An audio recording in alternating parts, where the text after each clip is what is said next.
నమస్కారము. జై శ్రీకృష్ణ. రేపటి రోజు 29వ తారీఖు భీష్మ ఏకాదశి. భీష్ముడు కురువృద్ధుడు, మనకందరికీ తెలుసు భగవద్గీతలో ఆయన పాత్ర ఎటువంటిదో. కాబట్టి అందరము రేపు వీలైనంత వరకు ఎవరికి తోచిన శ్లోకాలు వాళ్ళు చదువుతారని నేను అనుకుంటున్నాను. అలాగే రోజు 2 శ్లోకాలు, శ్రవణము కూడా చాలా ముఖ్యమైనది కాబట్టి రోజు 2 శ్లోకాలు అందరూ చదివేలాగా ప్రయత్నించండి. ఇది నా మనవి మాత్రమే.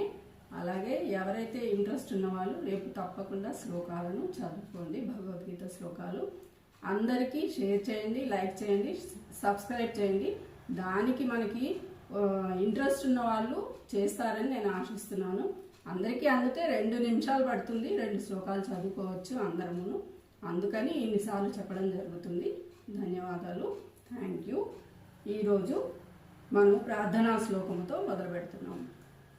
శుక్లాంబరధరం విష్ణుం శశివర్ణం చతుర్భుజం ప్రసన్నవదనం ధ్యాయేత్ సర్వవిఘ్నోపశాంతయే వసుదేవసుతం దేవం కంసచాణూరమర్దనం దేవకీ పరమానందం కృష్ణం వందే జగద్గురుం శ్రీకృష్ణం వందే జగద్గురుం. జై శ్రీకృష్ణ. ఈరోజు మనం చెప్పుకోబోయే శ్లోకాలు